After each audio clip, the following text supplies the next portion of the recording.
कार्यक्रम के पुण्यार्जक है प्रबंधकारी कार्यकारिणी एवं ट्रस्ट समिति, रजत मंदिर निर्माण कमेटी, निकटवर्ती जैन समाज, श्री दिगंबर जैन अतिशय क्षेत्र बंधा, जिला टीकमगढ़, मध्य प्रदेश।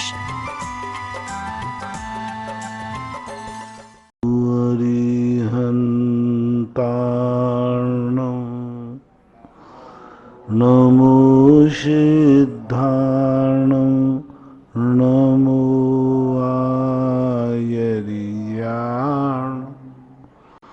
नमो वज्रायाण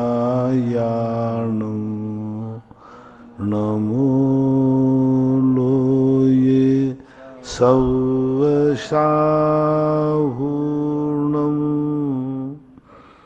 पंच परमेष्टि भगवान की जय हो। आचार्य श्री गुरुवर कुंद महाराज की जय हो।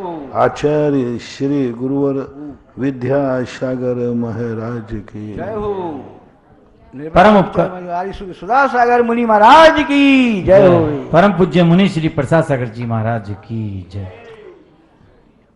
भारत देश के इस ऐतिहासिक राजस्थान भूमि के इस अक्षय तीर्थ क्षेत्र चांदखेड़े की सरजमी से यह जिज्ञासा समाधान का प्रथम प्रश्न आपके सामने है।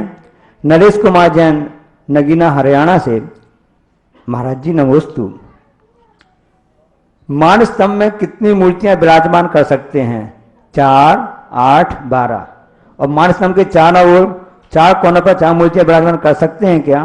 कृपया समाधान करने की महती कृपा करें। पूज्यवर यतिवैष्णव महाराज ने मानस्तंभ के ऊपर 4 ऊपर और 4 मूल में 8 प्रतिमाओं को विराजमान करने का उल्लेख किया।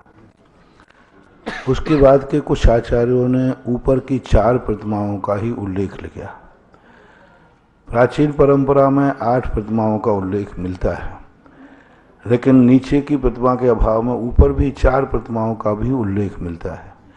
इसलिए वर्तमान में दोनों प्रकार के मानस्तंभ पाए जाते हैं, 8 प्रतिमा वाले भी और 4 प्रतिमा वाले भी। इससे आगे की जो प्रतिमाएं हैं ये तुम्हारी फैशन है, तुम्हारा सोच है, तुम्हारा एक नया मॉडल तैयार करने वाली बातें हैं। आगम सम्मत इससे आगे की प्रतिमाओं के संबंध में आगम नहीं कह सकते। खड़गासन होने के बाद पद्मासन मूर्ति मानस्तंभ में सभी पद्मासन मूर्तियों के जहाँ भी अपने यहाँ विराजमान करने का उल्लेख मिलता है पद्मासन का ही मिलता है, लेकिन कहीं कहीं नीचे खड़गासन प्रतिमाएं भी पाई गई। जैसे अजमेर के अंदर सोने की नसिया जी में है, नीचे खड़गासन है, ऊपर पद्मासन है। 1-2 मानस्तंभों में खड़गासन मूर्तियाँ भी मिली प्राचीन काल में। उत्तर प्रदेश में एक देवगढ़ स्थान है, वहाँ खड़गासन मूर्ति वाले भी मानस्तंभ मिले हैं। तो अब इन सब में शिल्प की तो बात अपन नाना प्रकार कह सकते हैं, आगम में तो पद्मासन का ही उल्लेख। मांगोल से अजित जैन जी की ओर से नमोस्तु मुनिवर। शांति धारा में व्याधन धनंतु का अर्थ क्या होता है? व्याधि का नाश हो, धनंतु यानी नाश हो। जो हमारे ऊपर कष्ट है, व्याधि है। घिनंतु है, धनंतु नहीं, घिनंतु। घिनंतु का अर्थ होता है नष्ट हो जाए, बहुत ऐसा। 12 राजस्थान से इंजीनियर पंकज जैन पाटनी। नमोस्तु गुरुदेव। सच्चे देव, शास्त्र, गुरु, इन तीनों में किसको बड़ा मानना चाहिए या तीनों को समान मानना चाहिए? एक आदर्श परंपरा यही है कि अरहंत बड़े हैं, उसके बाद शास्त्र को मानना चाहिए, उसके बाद गुरु को मानना चाहिए। कभी कभी शास्त्र को गौण इसलिए किया जाता है क्योंकि शास्त्र कोई द्रव्य नहीं है, शास्त्र कोई वस्तु नहीं है। शास्त्र एक देव और गुरु के मुख से निश्चित एक पर्याय विशेष है। उसमें जीवत्व नहीं है, न जीवत्व की स्थापना है। वो शब्द है, जड़ है, पुद्गल है। इसलिए उसके लिए कई स्थानों पर तीसरे नंबर पर भी लिया गया, लेकिन दूसरे नंबर पर इसलिए ले लेते हैं उसको कि भगवान से निकली हुई वाणी को पढ़ कर के, सुन कर के ही सम्यक दर्शन, ज्ञान, चारित्र लिया जाता है। तो सामान्यतः तो यही है कि भाई कि तीसरे नंबर पर गुरु है। श्रद्धानाम परमार्थानाम मापता गम तपोभृताम। पूज्यवर समंतभद्र महाराज ने प्रथम देव को लिया, फिर द्वितीय नंबर पर आगम को लिया और तृतीय नंबर पर गुरु को लिया। सबसे प्राचीन प्रमाण यही है। इसके पहले देव शास्त्र गुरु के क्रमवार संबंध का वर्णन करने वाले कोई और अन्य स्थानों पर नहीं मिले। इसलिए अपन को प्राचीन परंपरा की रक्षा करते हुए देव शास्त्र गुरु को ही लेना चाहिए, क्योंकि शास्त्र वह है जिन्हें गुरु भी वंदना करते हैं, अर्चना करते हैं। इसलिए गुरु समंतभद्र महाराज का प्रमाण सबसे अच्छा है। आष्टा मध्य प्रदेश से श्रीमती चंदा डाटा मगन जैन। नमोस्तु भगवान, कर्म फल के प्रति हे बुद्धि रखो, निर्जरा के साधन को हे बुद्धि से नहीं उपादेय बुद्धि से करो। इसका क्या आशय है? कर्मों के फल के प्रति हे बुद्धि रखने से ही हमारा कल्याण है। कर्म को बुद्धि को यदि हम उपादेय उपकारी मान लेंगे तो हमारा औदायिक भाव हो जाएगा, पुनः कर्म का रूप धारण करेंगे। हे बुद्धि, आश्रव और बंध में सदा हे बुद्धि होना चाहिए। हे कर पाए या न कर पाए, बुद्धि तो हे होना चाहिए ना। और जो निर्जरा के साधन हैं उनके प्रति उपकारी बुद्धि होना चाहिए, क्योंकि निर्जरा के जितने भी साधन हैं वे हमारे लिए कहीं ना कहीं से कर्मों से मुक्ति दिलाते हैं। इसलिए शंबर और निर्जरा, ये दो तत्व के प्रति हमारी विशेष रुचि होना चाहिए। और मोक्ष तत्व तो रुचिवान है ही, और बंद और शंबर के, बंद और आश्रव के प्रति हे बुद्धि होना चाहिए। हरदा मध्य प्रदेश से रूपेश जैन। नमोस्तु गुरुदेव, मैं सिर्फ देखने वाला हूं, करने वाला नहीं। इसका क्या अभिप्राय है? मेरा स्वभाव ज्ञाता दृष्टा है, करता धरता नहीं। करना और धरना हमसे हो ही नहीं सकता। जो मैं हूं, करता हूं मैं मन से, करता हूं मैं हाथों से, करता हूं हाथ पैरों से। हाथ पैर आँख कान नाक ये सब मैं हूं नहीं। मैं इस शरीर से रहे देहातीत आत्मा हूं, और जो आत्मा है वो कुछ भी नहीं कर सकती। यदि आत्मा के हाथ पैर सब शरीर अलग कर दिया जाए वो कुछ भी नहीं कर पाएगी। तो हम पर का आलम्बन लेके क्यों कर्ता बनते हैं, पर का आलम्बन लेकर क्यों हर्ता बनते हैं, ये उपदेश वहां दिया गया। क्योंकि आत्मा बिना नौकर्म के, बिना शरीर के कुछ भी नहीं कर सकते। तो इसलिए हमारी कम से कम तत्व दृष्टि तो यह होना ही चाहिए कि मेरे आत्मा का स्वभाव कर्ता धर्ता हर्तापन नहीं है। फिर भी हमारी वैवाहिक परिणति हो रही है तो वह एक न एक दिन धीरे धीरे उदासीनता का रूप ले सकते हैं। आदेश जैन शिवरात्रि सागर से। नमोस्तु गुरुदेव, श्रावक के 6 आवश्यक होते हैं और श्रावक के 4 आवश्यक भी होते हैं, दान पूजा शील उपास। तो इसमें दोनों में अंतर क्या? गर्भित कर लिए। प्राचीन परंपरा जो है, दान पूजा शील मुपवासो चौव्यो सावो धम्मो, ये सबसे प्राचीन परंपरा थी। दान पूजा शील और उपवास, तो ये सारे संयम में सब आ जाते। बाद में सबसे पहले पूज्यवर पद्मनंदी विंशतिकार ने इनको 6 भागों में विभक्त किया, क्योंकि 4 में लोग उसका प्रमाद लेने लगे, 4 में लोग अपने आप में दूर होने लगे। 4 में उन्होंने कहा कि ये चीज नहीं आई, ये चीज नहीं आई, तो उन्होंने इसके 6 भेद कर दिए खुलासा। देव पूजा, गुरुपास्ते, स्वाध्याय, संयमस्तपा, दानम चेति घृष्णाणाम षट कर्माणि दिने दिने। तो ये पूज्यवर पद्मनंदी पंचधिकार ने इनको एक खुलासा कर दिया, और आज के वर्तमान में ये खुलासा होना जरूरी था। और इसका स्पष्टीकरण करके बहुत अच्छा किया, जिससे श्रावकों के मन में, और ये अविरत सम्यक दृष्टि के आवश्यक हैं, देश वृत्ति के नहीं, वृत्तियों के नहीं हैं, ये गृहस्थों के हैं, श्रावक के नहीं हैं। गृहस्थ व्यक्ति जो, और उसमें भी जैन ग्रस्त के हैं, जैन ग्रस्त के ये 6 आवश्यक हैं। श्रावक तो बहुत सारे हो सकते हैं, लेकिन जो कुलाचारी जैनी हैं उनके ये 6 आवश्यक मानना चाहिए। स्थानीय लिखा आपके प्रशंसक, नमस्ते महाराज जी, बच्चों की शादी करने के बाद में क्या माता पिता अपने भविष्य के लिए कुछ पैसा जमा करके रख सकते हैं कि सब कुछ बेटों को सौंप दें? आपके खून पर कितना विश्वास? ये तो आपके अपने खुद के खून पर विश्वास करो, आपके अपने बच्चे का क्या विश्वास। और बच्चों के साथ साथ ये विश्वास है कि बच्चा शादी के बाद मेरी तरफ देखेगा कि पत्नी की तरफ देखेगा। और बच्चे की, आपने बच्चे को जन्म दिया, बच्चे की जात नहीं जान पाए तो क्या किया आपने? 20 साल तक बच्चा तुम्हारी गोदी में रहा, तुम उसकी जात नहीं समझ पाए कि किस नेचर का है। उस नेचर को समझना चाहिए, क्योंकि कई बार बच्चे सब सामान ले लो आकर के तुम्हें फिर सड़क पर फेंक देते हैं, अलग हो जाते हैं। ऐसे बच्चों के लिए कुछ भी नहीं सौंपना चाहिए। वसीयत ऐसा लिखना चाहिए कि मेरे जीते जी सर्वाधिकार मेरा रहेगा, मैं कुछ भी संपत्ति को बेच सकता हूँ, दान दे सकता हूँ, सब कुछ कर सकता हूँ। मरने के बाद इनका सबका अधिकार होगा। यदि कोई आकस्मिक मर गए तो फिर इनका क्या होगा, दूसरे के। तो इस प्रकार का वसीयत लिखो, क्योंकि आजकल के बच्चे 90% बच्चों पर विश्वास नहीं है। क्योंकि बच्चे, जब माँ और पत्नी के बीच का प्रसंग आएगा तो बच्चे को पत्नी की तरफ झुकना ही पड़ेगा।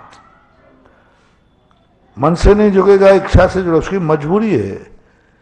क्योंकि माँ उसका अतीत है, पत्नी उसका भविष्य है।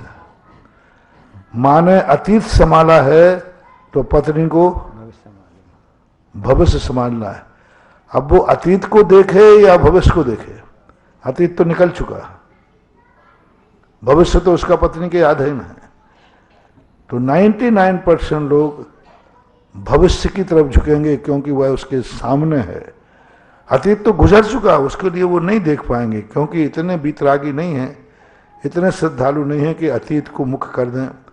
इसलिए अच्छा है कि सावधानी पूर्वक ही चलें, अपने जीवन में कोई ऐसा संकलेश ना हो जाए कि सब कुछ होकर के भी तुम्हारे पास कुछ भी न रहे। डॉक्टर मगन जी की ओर से नमोस्तु भगवान। विज्ञा गति में एक बात और है, कभी कभी ऐसा भी होता, मान लो तुम्हें धार्मिक दृष्टि से कुछ नहीं रखना है, इसलिए मैं कहता हूं कि बच्चों को कभी पूरी संपत्ति नहीं बताना, सब दे देना। बेटा अभी तो ये 10% तुम्हें दे रहा हूं, 75% तो अभी मेरे मरने के बाद मिलेगी। और पता चला कि परसेंटेज कुछ नहीं है।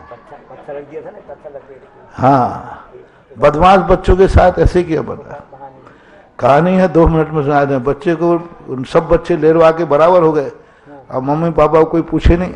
अब शाम को सब भूखे, वो कह रहे मुझे ही थोड़ी हिस्सा दिया, वो खिलाएगा। उसने सोचा वो खिलाएगा, पता चला दिन में कोई पूछने वाला। शाम को दोस्त आए, बोले क्या बात है? बोले यार आज तो किसी ने नहीं पूछा, सब लेरवा के बराबर हो गए। बोले तुमने गलती की, तुम्हारे बेटे हैं, शाम को जरूर आएंगे वो। तुम कमरा बंद करो और उसमें दोनों जने कहो अभी वो ईंट तो निकाली नहीं जो सोने की रखी थी, वो चांदी तो निकाली नहीं, उतने किलो वहां खोदी थी, और पैसा गिन करके और कहो अभी वो पेटी नहीं निकाली। ऐसे खूब जोर जोर से चिल्लाओ। बच्चे बाहर आके खड़ा, पापा को रुको रुको रुको वे, और फिर तुम चिल्लाते रहना। वे चारों इकट्ठे, अरे अभी तो माल कुछ भी नहीं दिया यहाँ, और सब ताला माला लगा करके हाँ बेटा क्या है। और वे चारों बच्चों ने कहा अरे अभी तो माल कुछ भी नहीं मिला, दूसरे दिन से ही क्या सेवा शुरू हुई। और पूरे जब मरने के बाद सबने कहा अर्थी बाद में पहले, तो जो उनका मित्र था बोले नहीं अर्थी पहले उठेगी, पहले मौसर होगा, 13वां होगा। उसके बाद 13वां होते ही दोस्त ने कहा ये पकड़ो चाबी, तुम्हारे बाप की जो संपत्ति हो लो। वहां देखा, खोला तो शिलान्यास वाली ईंट निकली, पीली पन्नी से लिपटी हुई।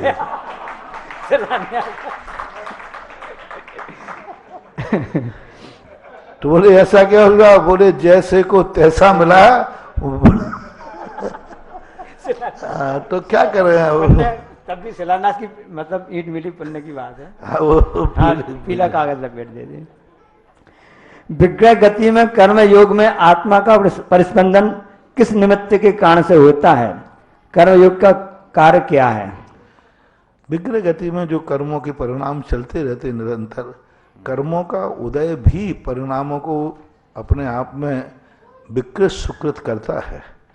और वहाँ आत्मा के प्रदेशों का और कितना समय है, बहुत छोटा सा काल है। पूर्व संस्कार जो बने हैं उन संस्कारों से भी स्पंदन चलता रहता है। 3 समय, बहुत छोटा समय है। महेंद्र पत्रकार इंदौर से, समस्याओं के समाधान के लिए हम अपनी क्षमताओं को कैसे बढ़ाएं, कृपया मार्गदर्शन कीजिए। समस्या को व्यवस्था बना लो, क्षमता बढ़ जाएगी। जो भी समस्या है उसको ये मानो ये व्यवस्था है, और उस रास्ते में जितने कार्यों में समस्याएं आती हैं उन समस्याओं से निपटने की तैयारी पहले करो। आप रास्ते में जा रहे हैं, आप पहले सबसे पहले विचार कीजिए कितनी समस्याएं आ सकती हैं, कितनी आ सकती हैं। अधिक से अधिक समस्याओं पर सोचो। यदि ये समस्या आ गई तो तुम्हारी तैयारी क्या है? बस हर समस्या को बिफोर टाइम तैयार होकर रहो। उस समस्या से तुम घबराओगे नहीं, क्योंकि मैंने पहले ही सोच लिया था ये समस्या आ सकती है, इसके लिए मैं तैयार हूं। जो ये मान के बैठ जाते हैं नहीं कोई समस्या आ ही नहीं सकती, सवाल ही नहीं उठता, उन व्यक्तियों को बाद में पश्चाताप करना पड़ता है। हमेशा एक ही बात मान के चलो, ये समस्या आएगी, और ये समस्या आएगी तो तुम्हारी तैयारी क्या है, ऐसा मानो। मुंबई से श्रीमती शीला जी, नमोस्तु गुरुदेव। निगोदिया जीव प्रत्येक और साधारण वनस्पति में क्या अंतर है? साधारण वनस्पति और निगोदिया जीव एक ही कहलाते हैं। प्रत्येक अलग। वनस्पति के दो भेद हैं, साधारण और प्रत्येक। स्थावर के 2 भेद होते हैं, साधारण और प्रत्येक। और फिर जाकर के जो साधारण जीव होते हैं वे साधारण जीव को निगोदिया जीव ही कहते हैं। सहारनपुर से मनोज जैन, मेरा 15 साल का बेटा आपके प्रवचन से प्रभावित होकर के बड़े होकर नौकरी नहीं करना चाहता है, और इसलिए वह अपनी गुल्लक में शानधारा के लिए अब पैसे जमा जोड़ रहा है। इसका क्या फल मिलेगा? अच्छा भाव है, अच्छा फल मिले, वो अपने पैर पे खड़ा हो। भगवान करे कोई किसी का नौकर होवे ही नहीं, हर व्यक्ति सेठ हो। न किसी की नौकरी करना है, न किसी को नौकरी लगाना है। हर व्यक्ति इतना अहमेंद्र हो, स्वयं सेवक हो। और जो व्यक्ति ऐसे भाव करते हैं उनको अहमेंद्र आदि पद भी मिलते हैं, ऐसी बात नहीं। इसमें गंजा बसौदा से कि व्रत के दिन एकासन करते समय अगर किसी कारण से उठना पड़ जाता है तो क्या एकासन नहीं माना जाएगा? अब एक आसन को उठना तो नहीं चाहिए कायदा से, लेकिन चूंकि अब आप लोग गृहस्थ की परिस्थितियां हैं, उन परिस्थितियों के संबंध में हम एकांत नियम नहीं बना सकते। हम लोगों को तो स्पष्ट का एक स्थान पर स्थित होकर के भोजन करते हैं।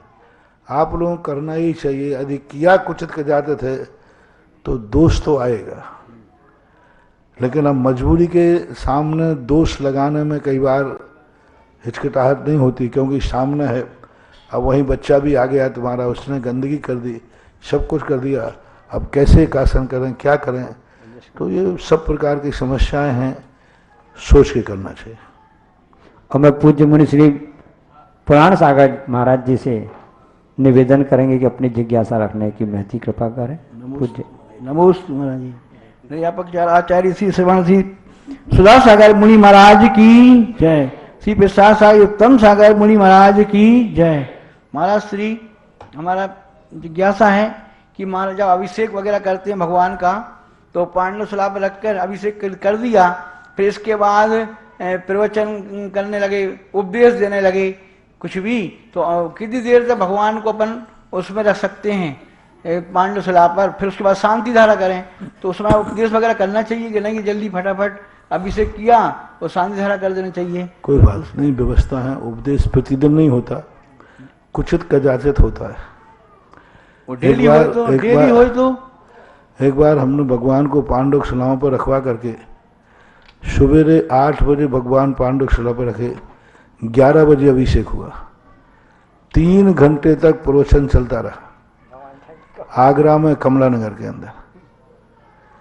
अब खुले आकाश में मैदान में था, भगवान को पहले से लाना पड़ा, बीच में ला नहीं सकते थे क्योंकि वहाँ अभिषेक विधि सिखा रहे। 3 घंटे रेगुलर। तो उपदेश कभी कभी होता है, कभी शिक्षा के लिए शिक्षण के रूप में रखा जाता है, तो उसमें ये मर्यादा ध्यान नहीं रखी जाती। नित्य प्रतिदिन अपने आप में कोई उपदेश देवे तो 1-2 मिनट का उपदेश होता है, क्योंकि क्षेत्रों पर नए नए लोग आते हैं, नए नए लोगों को परिचय दिया जाता है। भगवान पांडुक शिला पर बैठे हैं, पुराने के पुराने लोग हैं, तब तो कोई उपदेश की जरूरत नहीं है, लेकिन प्रतिदिन नए लोग आ रहे हैं। तो अब जैसे चांदखेड़ी में है, वही महिमा प्रतिदिन बताना पड़ती है, क्योंकि कल जो थे वो आज नहीं है। पुरानों को तो लगता है कि वही क्या कर रहे हैं, लेकिन जो नया है उसको तो लगता है कि हमें तो पहली बार। तो अब यहाँ पर जैसे स्थान है, बोलियाँ लगती हैं, महिमा बताना पड़ती है, और भगवान की महिमा, क्षेत्र की महिमा, तो ये सारी चीज़ों में कोई बाधा नहीं है। हाँ, अभिषेक शुरू होने के बाद फिर अधिक समय नहीं लगना चाहिए। हाँ, तो हमारा क्वेश्चन, पांडुक शिला पर बैठने के बाद तो बहुत प्रक्रिया होती है। पांडुक शिला पर बैठे हुए तो भगवान के जन्माभिषेक के समय में व्यक्ति भगवान पांडुक शिला पर बैठे हैं और वो सहस्र नाम पढ़ने बैठ गए। अभिषेक की धारा शुरू होने के बाद फिर रेगुलर जितने समय लगे उतना करना चाहिए। अब अभिषेक करने वाले इतने हो, सांगानेर में, ज्ञानोदय में जब 8 बजे 7 बजे अभिषेक शुरू होता था, शाम के 7 बजे तक 1 सेकंड को धारा नहीं रुकती थी, और मात्र 2 बूंद पानी डालना भाग। वो 3 घंटे से रास्ते में लगा है और अभिषेक मिलना उसको मुश्किल से 5 सेकंड है। बस यूं वो ढाल तो पाया ही नहीं, उसके बाद तो वो हो गया बाहर, पीछे वाले चल भाई। और शाम को 7 बजे का, कई बार गर्मी का समय था, इतनी भीड़ है कि मुझे तक खड़ा होना पड़ा। हम महाराज लोग खड़े होकर के जल्दी भाई जल्दी लाओ, 2-4 लोगों का हाथ लगा भाई, रात हो रही है। अब सुबह से देखो 7 बजे से लेकर शाम के 7 साढ़े 7 बजे तक अभिषेक की निरंतर धारा चलती रही। उसके बावजूद भी लोग मन मार करके फिर रात में रुके, उनको शुभ करने लगा। तो इन सब चीज़ों पे परिस्थितियां विचार करना चाहिए, मार्ग नहीं अपवाद मार्ग होना चाहिए। नहीं तो हम नहीं क्षेत्रों पे नहीं बोल रहे हैं, जहाँ चतुर्मास करते हैं ना हम लोग गाँव में, और फिर अभिषेक कर लिया और फिर बोली लग रही है, फिर प्रवचन दे रहा, शांति धारा कब करना, तुरंत करना चाहिए। प्रवचन काय का प्रवचन दे रहे, शांति धारा की समझा रहे हैं कि और बोली लग रही है, और भी बोली और चाक बोली। हाँ, चलता है सब समाज। हमें पूज्य मुनि श्री उत्तम सागर महाराज जी से निवेदन करेंगे कि अपनी जिज्ञासा रखने की महती कृपा करें। पूज्य मुनि उत्तम सागर जी। नमस्ते मुनि श्री जी, नमस्ते नमस्ते। जैसे पंच कल्याण के लिए मूर्ति लेके आते हैं जयपुर से, फिर उसके बाद उसके संस्कारित करके उस मूर्ति को प्रतिष्ठित करके पूज्य बना देते हैं, और किसी को वैराग हो गया, उसको दीक्षा ले लिया तो गुरुदेव उसको संस्कार कर देते हैं, संस्कार करके पूज्य बना देते हैं।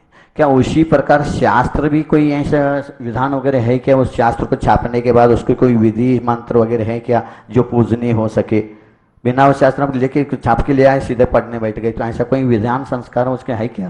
प्रतिष्ठा उसकी होती है जो द्रव्य हो, द्रव्य की प्रतिष्ठा द्रव्य में होती है, शास्त्र द्रव्य है ही नहीं। मूर्ति भी तो द्रव्य है। मूर्ति में हम स्थापना करते हैं चेतन भगवान की, शास्त्र में किस चैतन्य की स्थापना करूं? क्योंकि जो बोला गया वो भी अचेतन है, वो भी जड़ है, शब्द है।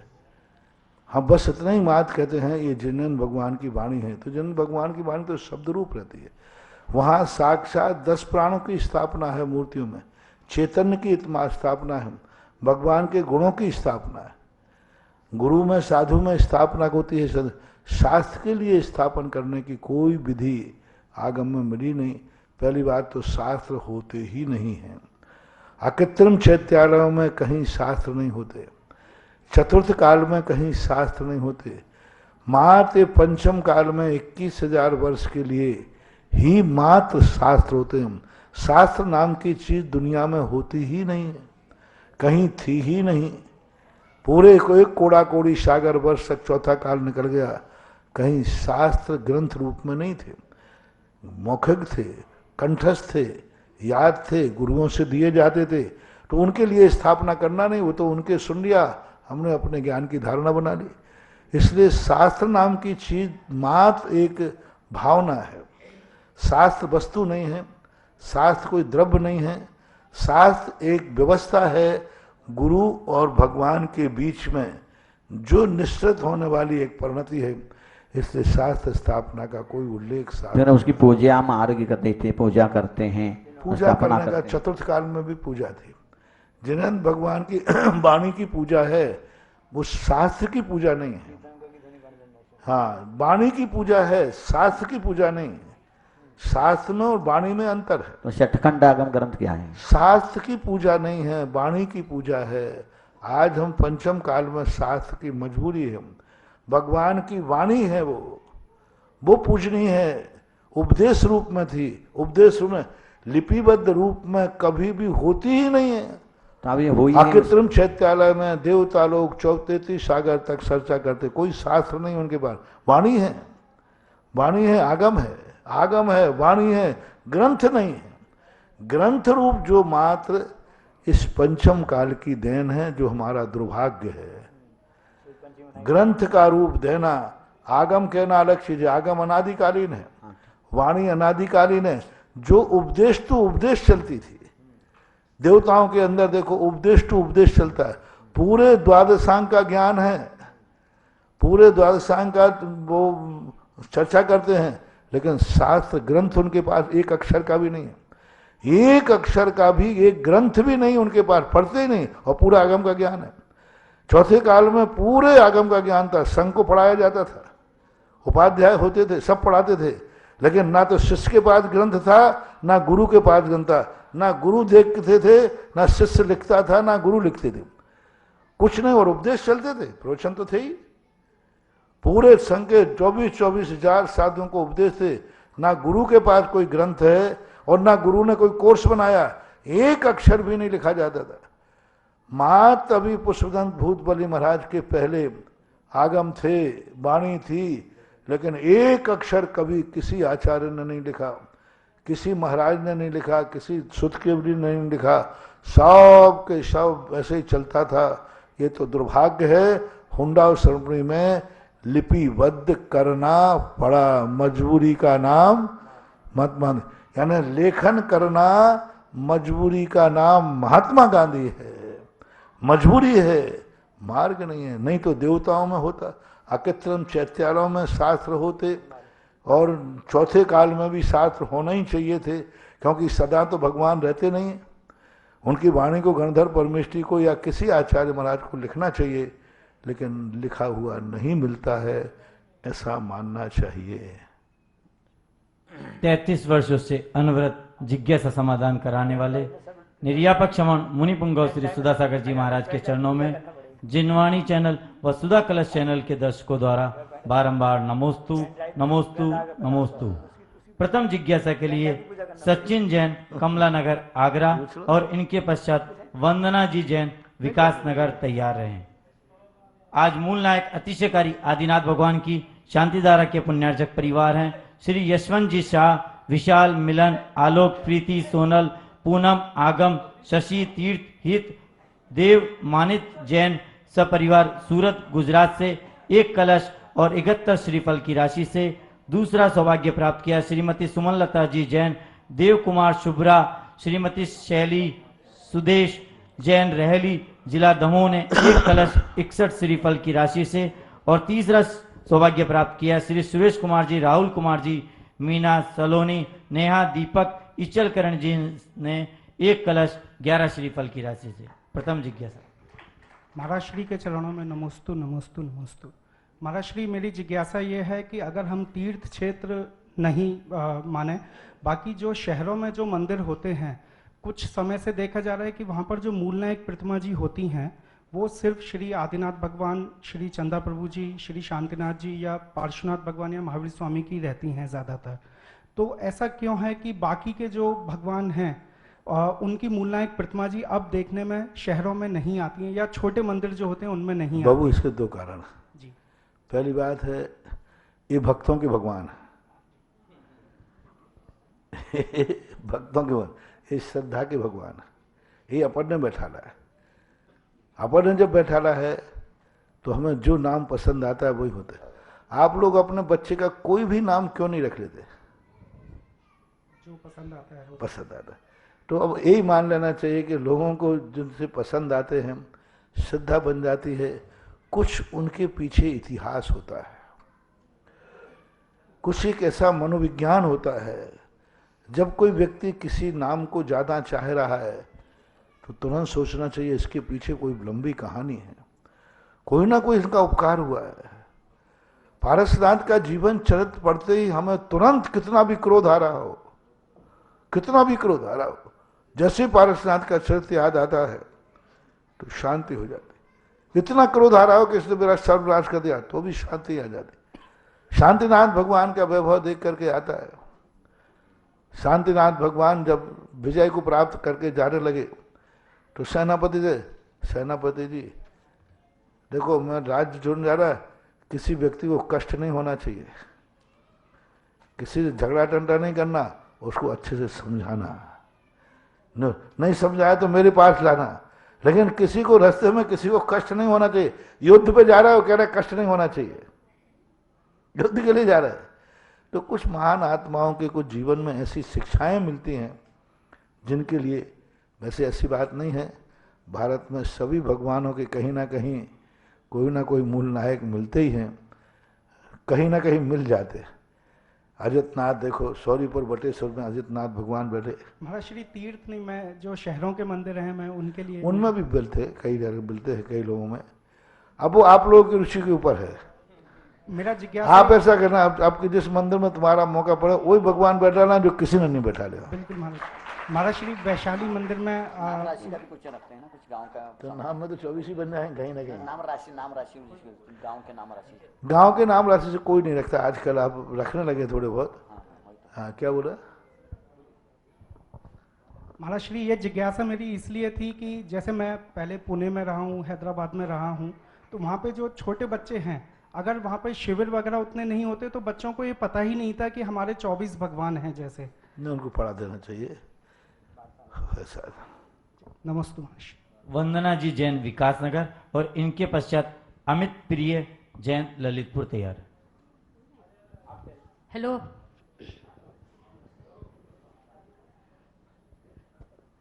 गुरुवर के चरणों में त्रिबार नमोस्तु नमोस्तु नमोस्तु।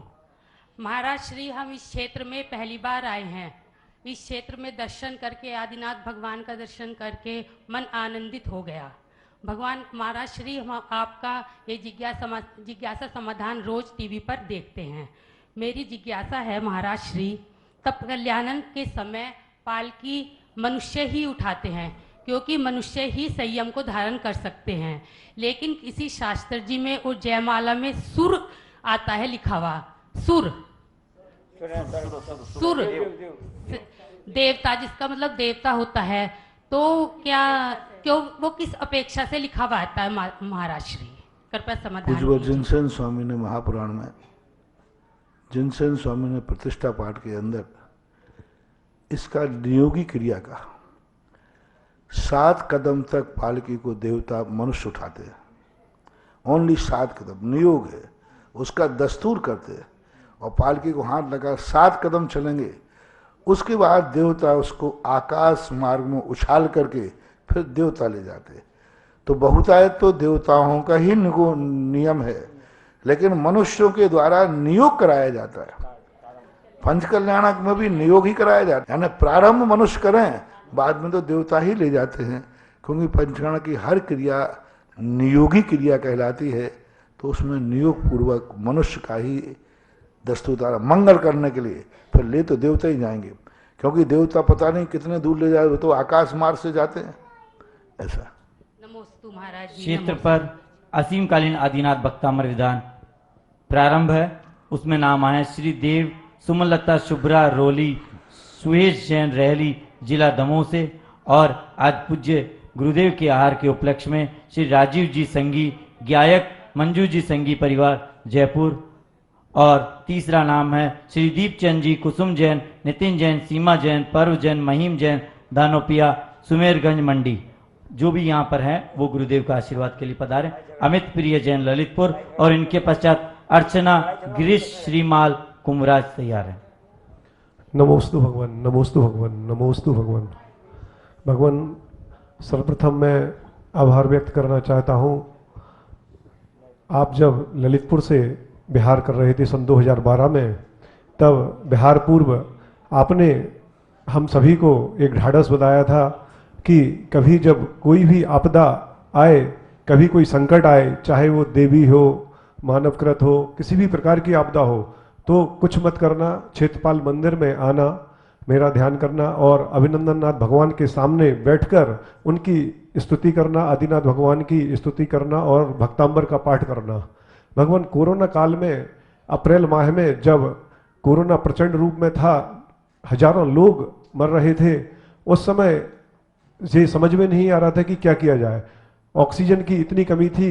ललितपुर उत्तर प्रदेश का आखिरी जिला होने के कारण वहाँ पर लगातार कोई व्यवस्था नहीं हो रही थी। तो आपका स्मरण करते हुए क्षेत्रपाल मंदिर में जाकर हमने अभिनंदननाथ भगवान के समक्ष प्रार्थना की कि हे भगवान, किसी भी तरह आप इस संकट से मुक्ति दिलाइए, ऑक्सीजन बैंक यहाँ पर स्थापित कराइए, जिससे कि लोग मरने से बच सकें। मेरे खुद के ही कई साथी जो अन्नपूर्णा सेवा संघ से कई मेरे रिलेशन में थे, वो मेरे सामने जिन्होंने दम तोड़ा ऑक्सीजन की वजह से, एम्बुलेंस ना होने की वजह से।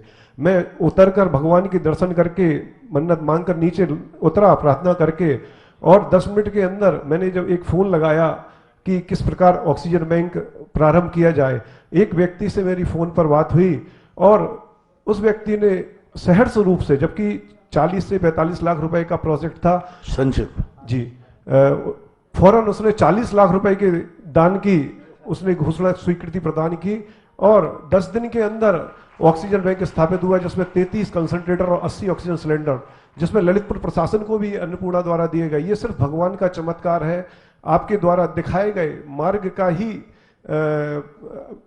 आशीर्वाद है कि हम आज बचा पाए लोगों को। अमित बाबू, हम आपके दुश्मन नहीं हैं ललितपुर वालों के, जो तुम्हें 24 घंटे रात भर जगने के लिए एक आइटम सौंपा है। हम लोग आप लोगों के दुश्मन नहीं हैं जो आप लोगों को सुबह नहा करके मंदिर में शांति धारा कराए। हम लोगों को आपके पास धन बुरा नहीं लगता है जो बड़े बड़े दान दिलाकर पसीने की कमाई दान में लगाएं। इसके पीछे हम लोगों की बहुत बड़ी करुणा छुपी रहती है। हम भी जानते हैं कि रात भर 24 घंटे भक्तांबर पाठ पढ़ना, लेकिन हम इसका फल भी जानते हैं कि जिस मंदिर में 24 घंटे भक्तांबर पाठ पड़ेगा और भक्तांबर की एनर्जी वहाँ फैलेगी, उस समय ऐसे महान जब संकट आएंगे तब वही एनर्जी तुम्हारा काम देगी, साथ देगी। उसी के लिए मैं पुनः आपका, एक व्यक्ति ने कहा कि महाराज जी हमें क्या जरूरत पड़ी, धर्म हमारे पाप कर्म का उदय आएगा तब कमा लेंगे, जब अशुभ कर्म का उदय आएगा। मैंने कहा भाई आग लगने पर कुआं खोदोगे? अभी से कुआं क्या खोदना, जब आग लगेगी तब देखा जाएगा। फिर मैंने उनसे दूसरा कहा, मैंने कि अभी तुम्हारा व्यापार धंधा कैसे चल रहा है? बोले महाराज जी अच्छा चल रहा है। भविष्य में कहते अच्छे चलेगा तो फिर एफडियां क्यों बना रहे हो, कुछ पैसा संग्रह क्यों रख रहे हो, LIC क्यों खोल रहे हो? अरे महाराज जी यदि वक़्त मौका पर कभी ऐसा संकट आ गया कि कमाई कम पड़ गई तो? मैंने कि बस भैया ऐसे ही, आज तुम्हारे अच्छे दिन चल रहे हैं, थोड़ा पुण्य कमा लो, कभी वक़्त मौका पर ऐसा समय आ गया तो ये कमाई हुई FD काम आ जाती है। एफडी ये मान के नहीं चली जाती कि हमें काम आएगी, वो तो बना के रख दी जाती है। कभी ऐसा मौका आ जाए, ऐसे ही अच्छे दिनों में भी धर्म करते रहो, पता नहीं ये धर्म की एफडी किस मोड़ पर किस समय काम आ जाए। देखो उस समय जो तुम्हारे मन में भाव, अब इतने बार तुमने भक्तांबर पढ़ा होगा, उस दिन वसूल हो गया कि नहीं? जी महाराज जी। 40 लाख रुपया किसी ने ऑक्सीजन के लिए दे दिए, बोलो उस भक्तांबर ने कितने जीवों के प्राण बचा लिए? जी महाराज जी। कितने 40 लाख की ऑक्सीजन कितने जीवों के प्राण बचाएगी, अंदाज बताओ। जी सैकड़ों लोगों को तो हो चुके पर डे अभी भी नहीं, कल्पना करो, ऑक्सीजन कोई ऐसी नहीं है ना।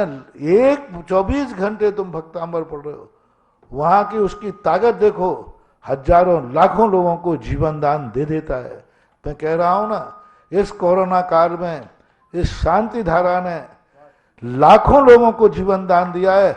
98% लोगों को, 100 लोगों ने कही तो 3 या 2 लोगों को रिएक्शन हुआ, 98 लोगों को, 95 लोगों को तो लाभ ही हुआ।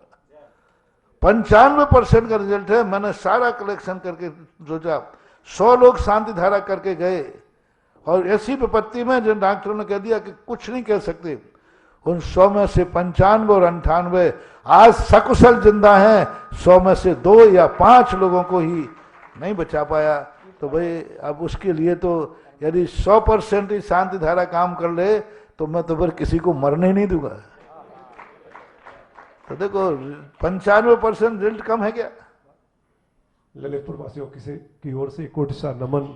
नमोस्तु भगवान, नमोस्तु भगवान। अर्चना जी कुंभराज और इनके पश्चात अमित जैन चरगुआ तैयार है। महाराज श्री जी के चरणों में कुंभराज से श्रीमाल परिवार का बारंबार नमोस्तु।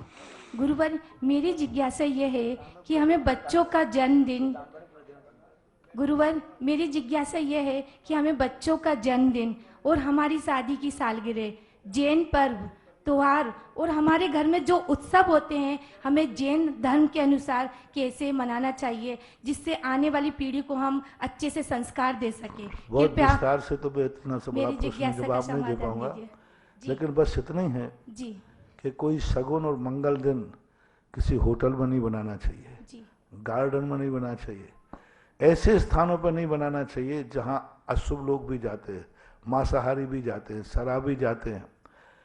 उस दिन, जिस दिन तुम्हारा मंगल शुभ दिन हो, उस दिन नियम से किसी तीर्थ क्षेत्र पर, किसी शुभ स्थान पर, किसी शुभ दिन संगति में ही मनाना चाहिए, क्योंकि वह आपके लिए शगुन है, मांगलिक है। जन्मदिन, अभी मैंने नए वर्ष पर लोगों से कहा था कि आप में नए वर्ष बनाओ, बस आज नए वर्ष के दिन कोई व्यक्ति होटल में भोजन नहीं करेगा, हर व्यक्ति अपने माँ के हाथ का, अपनी पत्नी के हाथ का घर में भोजन करेगा। मैं साल भर के लिए नहीं रोक रहा हूं, मैं आपके लिए कह रहा हूं। मैं धर्म तो ये कहता है कभी अभक्ष खाओ मत, धर्म तो ये कहता है कि होटल में खाओ मत। मैं धर्म के लिए नहीं कह रहा हूं, तुम्हारा साल भर मुबारक हो, साल भर तुम्हारा शुभ हो, ये धर्म की दृष्टि से नहीं है एक दिन का त्याग। तुम्हारा साल भर सगुन हो कि आज एक पहले दिन तुम नियम लो कि हम घर में रोटी खाएंगे, तो इसका सगुन ये होगा इस साल तुम्हारे घर में कैसी भी परिस्थिति आएंगी, तुम्हारे घर में रोटी बनाने वाले का मरण नहीं होगा, ना माँ का ना पत्नी का। यदि आयु कर्म नहीं आया है तो अकाल मौत नहीं होगी, क्योंकि तुमने सगुन के लिए लिया। घर में रोटी खाओ उस दिन होटल में बाजार में नहीं खाना, उस दिन किसी होटल में नहीं ठहरना, उस दिन हम कोई भी अभक्ष नहीं खाएंगे।